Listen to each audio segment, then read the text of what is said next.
You're talking of BJP, but डराने धमकाने का काम ममता बनर्जी भी करती है. Recently, one person criticized him or used some unparliamentary languages, and she's sending police force. And you are also trying to arrest or at least legally summon Nupur Sharma.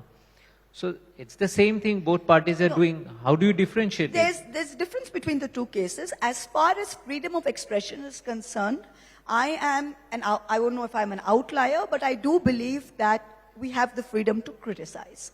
Now there is I won't even say it's a fine line, it's a very strong line, it's black and white, between the freedom to criticize and the freedom to incite violence. So if somebody is going and abusing somebody, for example, or using bad language, you may not like it, but I think that, frankly, as political leaders, we should let it go. Are you saying Mamata Banerjee should let it go? No, that's not a question I can answer. That's a question that I think, frankly, you should ask the Chief Minister, which I believe you did. And she I'm has asking your opinion. It. No, that's a question that is meant for the Chief Minister. I cannot opine on something that the question is to do with something that she can answer herself. I'm just saying in most cases, I believe that one should let, when someone calls me a name, so I know, for example, somebody will come and tell me, Didi, apnake ei boleche. And I'll say, acha, thik ache, boleche. Now, I'm not going to say, get him arrested, right? So I think to that we should be tolerant. But the difference between that and between clear and imminent danger, the test is clear and imminent danger from somebody's words, where it is incitement to violence, where it is incitement to hate, where you can actually have large masses of people rioting or large masses of people who are at bodily harm due to somebody's words. And for that we have the law of the land. So what our French spokesperson said was completely at odds with the law of the land.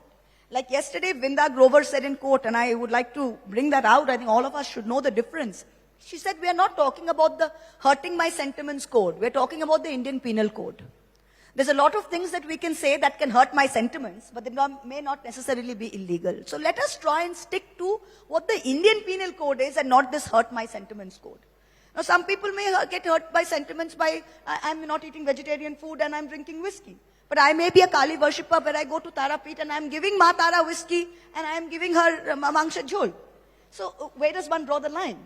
So let's not get into the hurt the sentiments kind of thing, but let's go into what is against the law. So if somebody has said something that is against the law, that is directly incitement to violence, then of course she should be arrested. And there cannot be double standards. You cannot have Muhammad Zubair, for example, for exactly the same section, 295A, when he has tweeted from an Android phone, being picked up and harassed and his laptop confiscated, and the other person being given security at taxpayers' expense. That's not compatible. I'll come to that, but before that, what's your opinion about projecting that film director who projected Goddess Kaali smoking? Now, many are claiming that it hurts religious sentiment. You were saying that something. Do you see that unconstitutional or that's... I frankly, to me, Goddess Kaali is how you view your God, right? So some people's idea of God, if you go to Bhutan or you go to Sikkim, for example, when they do their puja in the morning, they give whiskey to God. Now, in some places in Uttar Pradesh, if you go there and you tell them that you're giving whiskey or giving something as prasad to God, they'll say, oh my God, that's blasphemous. So I think one's version of Kaali, or Kaali to me is a meat-eating, alcohol accepting goddess. To me, that is a version of Kaali. And if you go to Tarapit and around all of them, you have all the sadhus smoking, all of that. That is the version of Kaali that people worship.